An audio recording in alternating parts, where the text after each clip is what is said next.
Bienvenue sur ce tutoriel vidéo. Nous allons voir ensemble le fonctionnement de JNC Location. Donc quand vous avez activé le module, apparaît sur votre gauche un nouvel onglet JNC Location. Quand on clique dessus, on arrive dans l'onglet Général. Général, en fait, c'est ce qui apparaît sur votre première page de location. Donc à cela, nous pouvons ajouter une image. Donc nous allons prendre une image de location que nous allons charger sur notre serveur. Voilà, donc là nous avons l'image qui va apparaître en haut.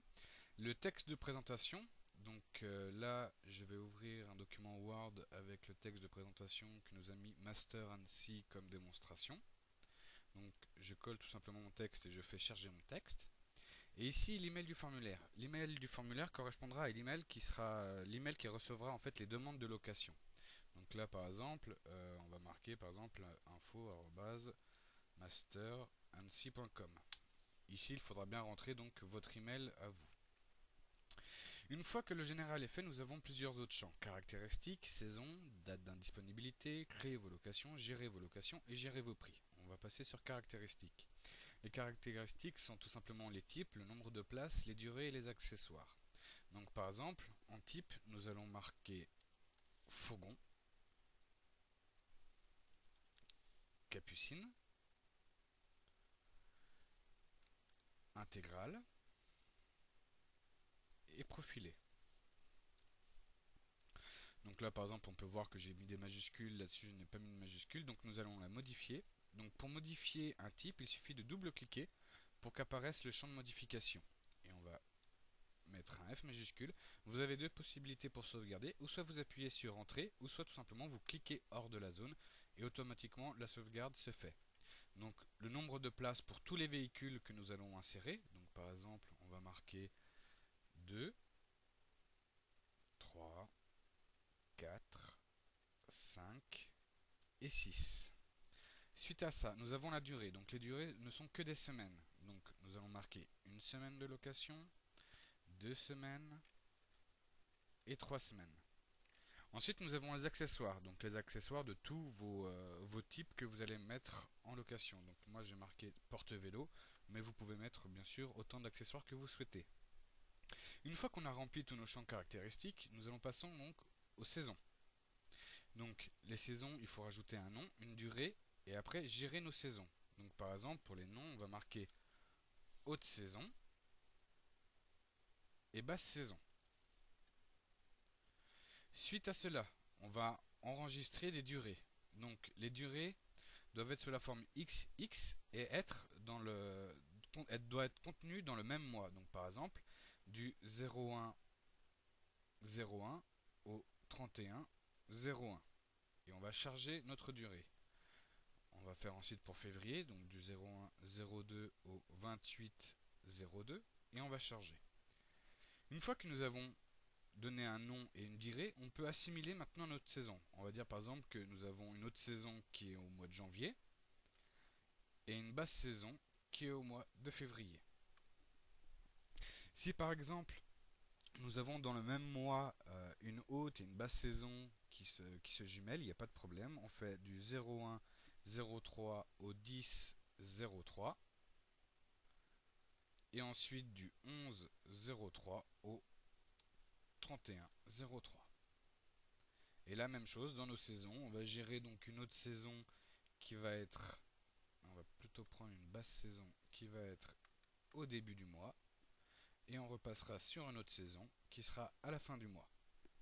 Donc là on a bien géré donc nos saisons, donc nous avons haute et basse saison, et donc cumulé sur 3 mois. Ensuite nous avons les dates d'indisponibilité. Donc les dates d'indisponibilité sont ici, donc avec les jours interdits, les jours fériés et vos congés annuels. Donc par exemple, si nous voulons que nos locations ne se fassent que le samedi, nous allons cocher tous les jours de la semaine, sauf le samedi. On va charger notre choix. Donc là, ça veut dire que le jour de location est disponible que le samedi. Ensuite, les jours fériés de...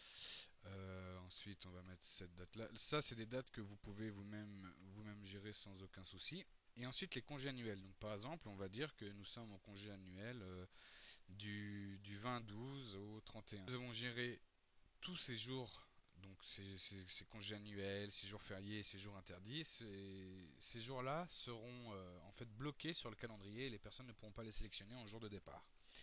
Ensuite, on a créé nos locations. Donc quand on clique sur créer nos locations, nous arrivons donc avec nos différents types. Donc nous allons par exemple créer un fourgon avec des places 2 et 3 pour la durée 1, 2 ou 3 semaines et avec un accessoire. On va charger notre location. Nous allons créer un capucine qui contiendra que 4 et 6 sur une seule semaine et avec un accessoire. Même chose pour intégral qui contiendra que 5 et 6 places sur 3 et 2 semaines mais sans accessoire. Et nous pouvons donc faire ainsi de suite pour tous nos types. Une fois que nous avons créé nos locations, elles sont visibles sur gérer vos locations. Donc quand nous arrivons sur gérer vos locations, donc vous avez votre type, fourgon, les nombres de places assimilées, 2 et 3, et la durée, 1, 2 et 3. Donc là on peut voir que j'ai bien mes 4 types qui ont été enregistrés.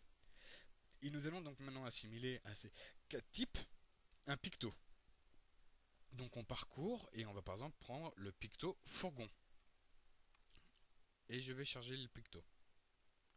Le picto est chargé, donc je vais faire la même chose pour tous les types que nous avons.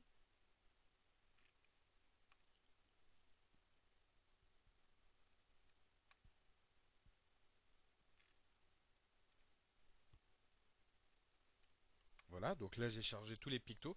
Donc les pictos, ce sont les images visuelles qui apparaîtront sur le formulaire. Et maintenant nous allons assimiler à chaque picto une image. Donc pour notre fourgon, nous allons assimiler l'image fourgon.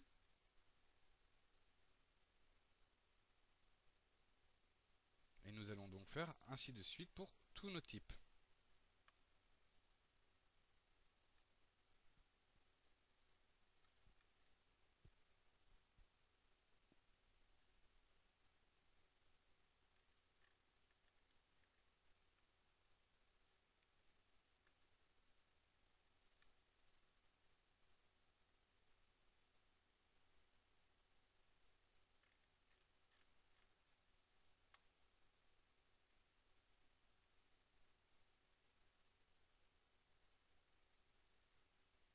Voilà.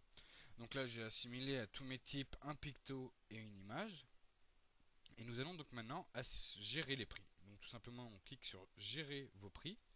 Et nous avons donc ici tous nos types aussi répertoriés. Et quand on clique sur charger votre location, vous voyez qu'un tableau apparaît contenant le nombre de places et la durée, donc une semaine, 2 semaines, 3 semaines, et les nombres de places, 2 nombres de places et 3 nombres de places. Et ensuite, l'accessoire qui est porte-vélo. Donc, ici, il vous suffit de simplement double-cliquer à chaque fois sur les prix pour les modifier. Donc, si je double-clique et que je mets une valeur, automatiquement la valeur est enregistrée. Donc, nous allons faire un tableau basique. Voilà. Donc là, par exemple, j'ai mis les prix pour la durée 1, 2, 3 semaines pour 2 nombres de places. Et nous allons par exemple marquer le porte-vélo à 15. Voilà. Donc, avec ceci, vous avez géré votre type, le nombre de places en location, la durée en location, les prix en dessous. Et pour voir un visuel, nous allons aller sur Master Annecy. Voilà ce que ça donnerait en visuel. Donc ici, nous avons donc notre image que nous avons générée depuis notre partie générale de JNC Location. Notre texte qui est le texte qui apparaît ici. Ici, notre date de départ, on peut voir que tout a été grisé sauf samedi qui est le jour de départ. Et si nous allons par exemple en août, le 15 août étant un jour, le 13 août étant un jour férié, le 13 est masqué. Donc par exemple, nous allons choisir le 20 août. Donc là, on voit que la date de départ choisie est le 20-08-2011. Nous allons choisir une durée qui est par exemple une semaine. Le type, un fourgon. Le nombre de places, nous allons sélectionner 2. Et les accessoires disponibles. Nous allons prendre donc les 2 accessoires disponibles. Une fois que nous cliquons sur calculer, on arrive sur la récapitulatif, donc qui prend le type de la location qui était souhaitée par le client, la durée, donc une semaine, la date de départ, la date de retour, le nombre de places souhaitées, les accessoires souhaités et le prix TTC, donc de la location. Les personnes n'auront plus qu'à remplir ce petit formulaire, cocher si oui ou non ils acceptent les offres de Masters et les offres des partenaires Masters, et quand la personne cliquera sur envoyer votre demande, vous recevrez donc un email contenant tous ces champs directement depuis votre site internet.